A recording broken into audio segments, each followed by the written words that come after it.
Hello, আসসালামু আলাইকুম। তো আমি আপনাদেরকে যেভাবে গাইডলাইন দিব ঠিক এইভাবে যদি চলতে পারেন তাহলে আপনাদের যারা এসএসসি, এইচএসসি আছেন তাদের যে রিটেন পার্ট আছে যেরকম লেটার, প্যারাগ্রাফ অর্থাৎ আরও অন্যান্য যেগুলো আছে ডায়লগ, অ্যাপ্লিকেশন, ইমেল এগুলো মুখস্থ করা লাগবে না। আপনি দেখেন ক্লাস 6-এ থাকতে আপনি মুখস্থ করছেন আর 10-এ ওটা মুখস্থ করছেন, আবার এইচএসসিতেও মুখস্থ করছেন। তাহলে আপনার 6-এর মধ্যে, 8-এর মধ্যে বা এইচএসসি কোনো ডেভেলপ হয়নি, সারা জীবন মুখস্থ করে গেছেন। তো এই এ থেকে মুক্তি পাওয়ার জন্য আপনাদেরকে এই সেশনটা তৈরি করা হচ্ছে। আর আরেকটা হচ্ছে আপনি দেখেন যে বাংলাতে কিন্তু কোনো কিছু মুখস্থ করেন না। বাংলা দেখেন যে সারমর্ম, সারাংশ এগুলো জাস্ট ধারণা নিয়ে যে আপনি লিখতে পারেন, কিন্তু আপনি ইংলিশে লিখতে পারেন না এই জন্য যে আপনি ইংলিশে কথা বলতে পারেন না। তো এইচএসসি এবং যে কোনো ইংলিশে ভালো করতে হলে আগে ভাষাটা শিখতে হবে। ওকে, তো আজকে আপনাদের সাথে আমি আলোচনা করব এই ভাষাটা শেখার জন্য আপনার কি কি পদক্ষেপ নিতে হবে। ফার্স্ট অফ অল, প্রথম আপনাদের ভোকাবুলারি টানা মুখস্থ থাকতে হবে। 2 নম্বর, রুলস, বেসিক রুলস অর্থাৎ বেসিক রুলস জানা থাকা লাগবে। Basic rules. 3 নম্বরটা হচ্ছে প্র্যাকটিস। প্র্যাকটিস, আগের পড়া, রিভিউ প্র্যাকটিস অর্থাৎ আগে যেগুলো করছেন সেগুলো আবার আপনাকে হচ্ছে প্র্যাকটিস করতে হবে। ঠিক আছে, প্র্যাকটিস করতে হবে ডেইলি। এগেইন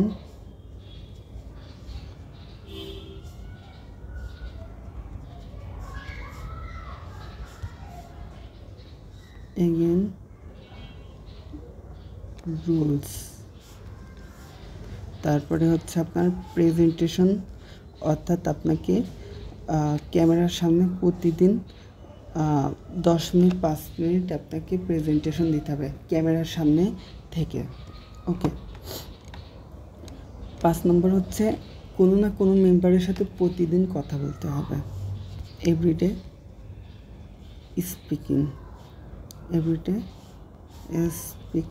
করতে হবে। তারপরে হচ্ছে আপনাকে সবসময় অল টাইম ইংলিশে থিঙ্ক করতে হবে। All time THING thinking English, ইংলিশে থিঙ্ক করতে হবে। 7 নম্বর প্রসেস হচ্ছে আপনাকে বলার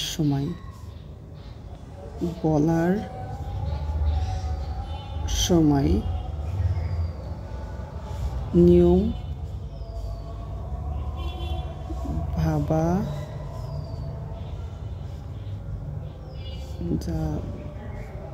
যাবে না। তো আপনাদের ভোকাবুলারি মুখস্থ থাকতে হবে, এমন মুখস্থ। আমি একটু আপনাদের বলি যে সাপোজ আমি একটুখানি আপনাদেরকে PDF দেখাই। দেখেন, এই প্রসেস মেনটেন করতে পারলে আপনাদের 2-3 মাসের মধ্যে আপনি ভালোভাবে ইংলিশে কথা বলতে পারবেন। তো সেই প্রসেসটা আমি দেখাচ্ছি।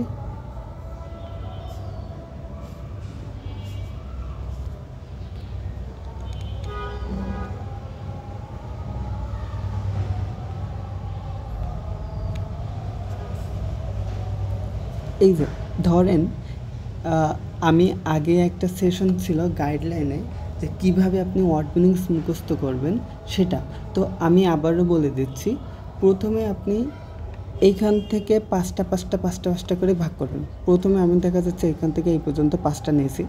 5টা নিয়ে আপনি এইখান থেকে এই পর্যন্ত টানা মুখস্থ করবেন, মানে একদমই বলার চেষ্টা করবেন যে গো, যাওয়া, আসা, কাম, ইট, খাওয়া, সি, দেখা, টেক, নেওয়া, এইভাবে মানে একদমই বলার চেষ্টা করতে হবে। ঠিক আছে, 1-2 দমে আপনার মিনিংস ওই 5টা মুখস্থ করতে হবে। আপনি এখানে যেই পর্যন্ত পড়বেন দেখা যাচ্ছে 5টা করবেন, তো এখানে একটা টাইম দিবেন যে আমি 3 মিনিটে মুখস্থ করব। 3 মিনিটে এমন মুখস্থ করবেন যে একটানা এখান থেকে এই পর্যন্ত বলতে পারেন, কোনো থামাথামি না। গেল। এবার আপনাকে যে রুলসটা দেওয়া হবে, এই একটা বাক্য দিয়ে আপনি 7-8টা বাক্য তৈরি করবেন। যেমন আমি যাই, সে যাই, তারা যাই, রহিম যাই, বাংলাদেশ সরকার যাই, সব, মানে এইভাবে একটা বাক্য, মানে কোনো থামাথামি নেই, এর মধ্যে কোনো স্টপ না, একদম একটানা বলতে হবে। এবং এটাও একটানা বলতে হবে, এটাও একটানা। এবার যখন সবকটা দিয়ে প্র্যাকটিস হয়ে যাবে, তখন কি করতে হবে যে আপনারা কি করবেন, সবকটা দিয়ে যখন প্র্যাকটিস হয়ে যাবে তখন হচ্ছে আপনারা এইখান থেকে এই পর্যন্ত যে কটা ওয়ার্ড নিয়েছেন সবগুলো দিয়ে বাক্য তৈরি করতে যাবেন। যেরকম হচ্ছে আমি যাই, আই গো, সে আসে, হি কামস, তারা খাই, দে ইট, এইভাবে কোনো থামাথামি না, একটানা আপনি এখান থেকে এই পর্যন্ত বাক্য অনার্গল বলতে থাকবেন। ঠিক আছে, এবার হয়ে গেলে এটা শেষ। এবার হচ্ছে আপনি কি করবেন, সেলফ প্র্যাকটিস কেমন, আপনি ধরেন এইগুলোতে বাংলা বাক্য তৈরি করবেন। কেমন, যে আমি কলেজে যাই, একটু থামবেন, তারপরে হচ্ছে সে আসে, তারা যায়, তারা কি যায়, এইভাবে আপনারা হচ্ছে ভয়েস রেকর্ডিং করবেন। একটা বাক্য বলার পর একটু থামবেন, এইভাবে ভয়েস রেকর্ডিং করে আপনি প্র্যাকটিসের পরে ওই ভয়েস রেকর্ডিংটা কানে করে নেবেন। অনলি বাংলা, কিন্তু এই ভয়েস রেকর্ডিং করবেন অনলি বাংলা। আমি যাই, সে যায়, তারা যায়, আমি খাই, এইভাবে ভয়েস রেকর্ডিং করবেন। করার পরে ওই ভয়েস রেকর্ডিংটা কানের করে নেবেন এবং সাথে বলার ট্রাই করবেন। দেখবেন যে অনেক জড়তা কাজ করবে। এটাকে যত পারবেন ডেভেলপ করবেন। ওকে, এই গেল হচ্ছে আপনাদের হচ্ছে সেলফ প্র্যাকটিস। এটা আমি একটু লিখে দেই। এখানে আরেকটা পয়েন্ট হচ্ছে সেলফ প্র্যাকটিস। এখানে আরেকটা পয়েন্ট হচ্ছে কি, self practice, SELF, self, voice, self practice. আমি এটার নাম দিয়েছি সেলফ প্র্যাকটিস। নিজে প্র্যাকটিস করতে পারবেন, এটার দ্বারা নিজে প্র্যাকটিস করতে পারবেন। Self practice, voice, REC record. হ্যাঁ, এবার তারপরে আপনি কোনো না কোনো বিষয় নিয়ে রাইটিং করবেন, কোনো না কোনো বিষয় নিয়ে লেখালেখির চেষ্টা করবেন। রাইটিং,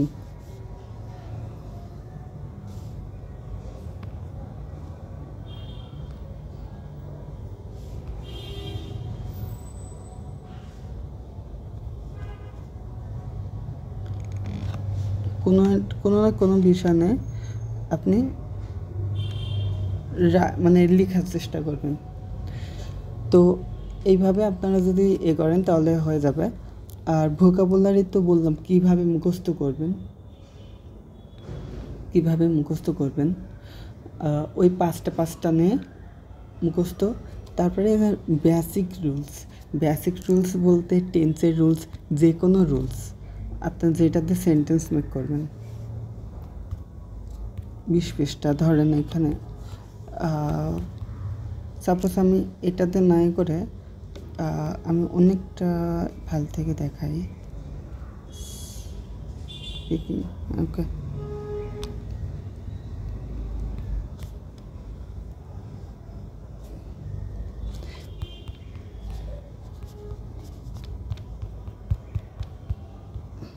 ধরেন আজকে আমি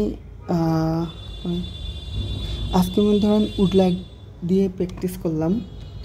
তো ধরেন কালকে আমি প্র্যাকটিস করব এটা, তো আমি যখন পরবর্তী দিনে এটাতে প্র্যাকটিস করব, আগের দিনে এটাও রিভিশন দিব, এটাও 7-8 বার প্র্যাকটিস করব, সেন্টেন্স মেকিং মুখে এবং সেলফ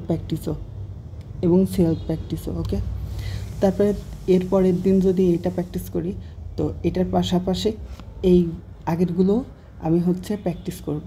এইগুলো হচ্ছে প্র্যাকটিস করব, এটাও প্র্যাকটিস করব, এটাও প্র্যাকটিস করব, সেলফ প্র্যাকটিস এবং মুখে প্র্যাকটিস। ওকে, তারপরে সেলফ প্র্যাকটিস বলতে আমি ওই যে ভয়েসের কথা বললাম, যেটা ভয়েস রেকর্ডিং করে কানে শুনবেন এবং বলবেন। আচ্ছা, তারপরে আমি অর্থাৎ প্রতিদিন নতুন পড়ার পাশাপাশি আগের দিন যেগুলো পড়ছেন এইগুলো রিভিশন দিতে হবে। ওকে, এটা হচ্ছে এই যে এই পয়েন্টটা, এই যে এখানে আমি লিখে দিচ্ছি যে এগেইন পড়া, এগেইন রুলস। তো এগেইন রুলসটা এটা প্রেজেন্টেশন হচ্ছে আপনার যে এইচএসসি বা এসএসসি যে টপিকসগুলো আছে এই টপিকসগুলোর উপরে ভিত্তি করে আপনি নতুন নতুন বাক্য তৈরি করবেন। প্রেজেন্টেশন কীভাবে দিবেন, আমাদের ইউটিউব চ্যানেলে গাইডলাইন নামে একটা অপশন আছে প্লে লিস্টে, ওইখানে পাবেন যে প্রেজেন্টেশন কীভাবে মেক করবেন। তো আপনি হচ্ছে প্রেজেন্টেশন মেক করবেন ক্যামেরার সামনে দাঁড়িয়ে, একদম ক্যামেরার দিকে, কোনো আশপাশে না, একদম ডাইরেক্ট ক্যামেরার দিকে ফোকাস, একদম ক্যামেরার বিন্দুর উপরে। কারণ সবাই কিন্তু ভয়েস রেকর্ডিংয়ে কথা বলতে পারে বা বাইরে কথা বলতে পারে, কিন্তু ক্যামেরার সামনে বা কোনো একটা ব্যক্তির চোখে রেখে কথা বলতে পারে না। তো এই ভয়টা কাটবে এটার উপরে। আপনি হয়তো প্রথমবার 7, 8, 10, 14, 15টা ভিডিও করবেন প্রেজেন্টেশনের জন্য, কিন্তু আস্তে আস্তে দেখবেন এটা ইউজড হয়ে যাবে। কারণ একটা জিনিস দেখেন, আপনি যদি আজকে ভয় পান প্রেজেন্টেশনে, আপনি কালকেও ভয় পাবেন, তারপরের দিন ভয় পাবেন, কখনো আপনি শিখতে পারবেন না। কিন্তু আপনি আজকে শুরু করেন, ভুল করেন, কালকে ওই ভুল হবে না, তারপরের দিন স্টার্ট করেন, আবার ভুল করেন, পারবেন না। এইভাবে ধারাবাহিক থাকতে হবে। আর আপনার মিনিমাম প্রায় 8-10 ঘন্টা যাদের সময় আছে, যে অনলি স্পিকিং শিখতে চান 2 মাসে বা 1 মাসের মধ্যে আমি কলেজের শ্রেষ্ঠ স্টুডেন্ট হব, আমি হচ্ছে কলেজে এসে সবার সাথে ইংলিশে বক্তব্য দিব, কেউ আমাকে হারাতে পারবে না, তাহলে আপনি 2 থেকে 3 মাস টাইম দেন, রেগুলার 10 ঘন্টা, 12 ঘন্টা, 16 ঘন্টা পড়েন, অল টাইম প্র্যাকটিস করেন, অল টাইম 2 মাসে কথা বলা শিখবেন এবং আপনি আপনার কলেজের সবথেকে ব্রিলিয়ান্ট এবং সবথেকে আত্মবিশ্বাসী একজন স্টুডেন্ট হবেন। ইংলিশ আপনার কাছে পানি, ঠিক আছে? All time everyday English practice, অর্থাৎ সবসময় ইংলিশটা নিয়েই থাকা, মানে চিন্তা ভাবনা।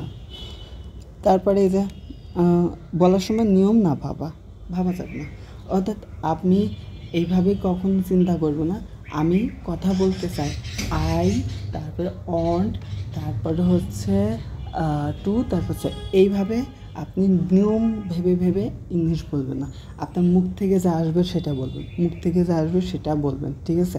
তো এটার জন্য সবথেকে ইম্পর্টেন্স হচ্ছে সেলফ প্র্যাকটিস, এইটা সবথেকে ইম্পর্টেন্স, এইটাই আপনাকে ইমপ্রুভ করবে।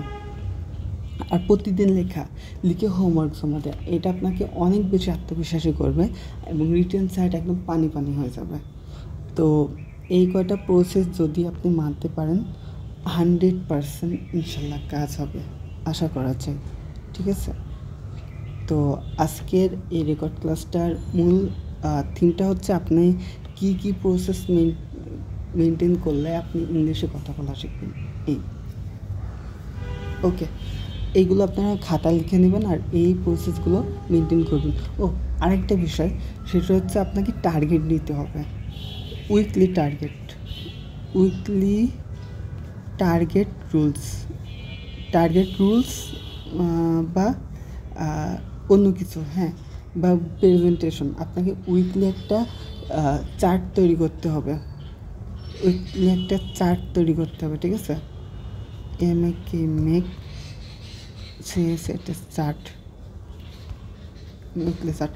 অর্থাৎ উইকলি চার্ট বলতে আমি ধরেন এখানে দেখা যাচ্ছে আমি বললাম যে আমি 1 সপ্তাহ ধরে প্র্যাকটিস করব।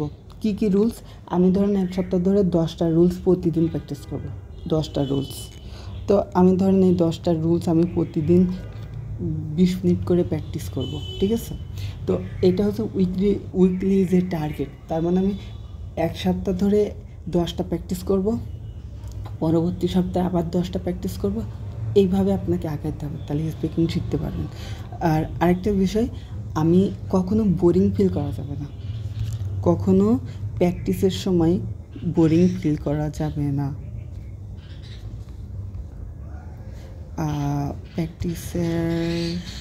প্র্যাকটিস টাইমে কখনো বোরিং ফিল করা যাবে না। You are boring feel not allow, allow সময় কোনো বোরিং ফিল না। কারণ আপনি দেখেন সাকিব আল হাসান এত পারে তাও প্র্যাকটিস করে, সো আপনি তো আর সাকিব আল হাসান না, তার মানে আপনাকে প্র্যাকটিস করতে হবে। You have to practice. Okay, তারপরে নেক্সটে যেটা আপনাকে ভাবতে হবে সেটা হচ্ছে সবসময় অলওয়েজ প্র্যাকটিস এবং আগের পড়াগুলো রিভিশন। এবং এখানে একটা কথা, এই রুলস প্র্যাকটিস